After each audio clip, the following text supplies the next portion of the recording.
गांव के पास जंगल था जहां एक लकड़हारा रहता था। वह ईमानदारी से लकड़ी काटकर अपनी आजीविका चलाता था। एक दिन नदी के किनारे लकड़ी काटते समय उसकी कुल्हाड़ी पानी में गिर गई। लकड़हारा घबरा गया और रोने लगा। अब मैं अपने परिवार का पेट कैसे भरूंगा? तभी नदी से एक देवता प्रकट हुए। उन्होंने पूछा, तुम क्यों रो रहे हो? लकड़हारे ने सच्चाई से अपनी बात बताई।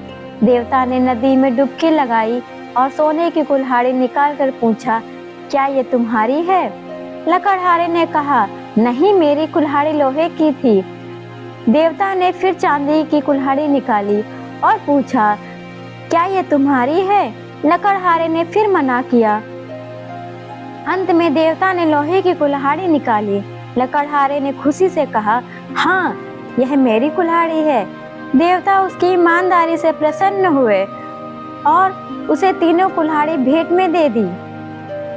सच्चाई और ईमानदारी हमेशा फल देती है। यह कहानी हमें यही सीख देती है। गांव में कविता नाम की एक लड़की रहती थी। उसकी रंगत काली थी, जिससे लोग अक्सर उसका मजाक उड़ाते थे। माँ सुमन को भी लोग ताने देते थे, तुम्हारी बेटी को कौन अपनाएगा? कविता इन बातों से परेशान जरूर होती, लेकिन उसने हार नहीं मानी। वह पढ़ाई में बहुत होशियार थी और पेंटिंग का शौक रखती थी।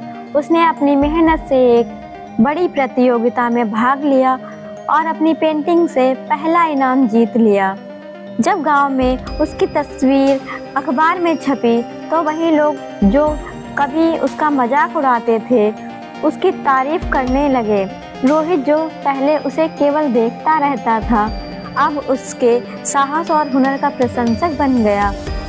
कविता ने सभी के सामने कहा, रंग शरीर का होता है, लेकिन असली खूबसूरती हमारे विचारों और मेहनत में है।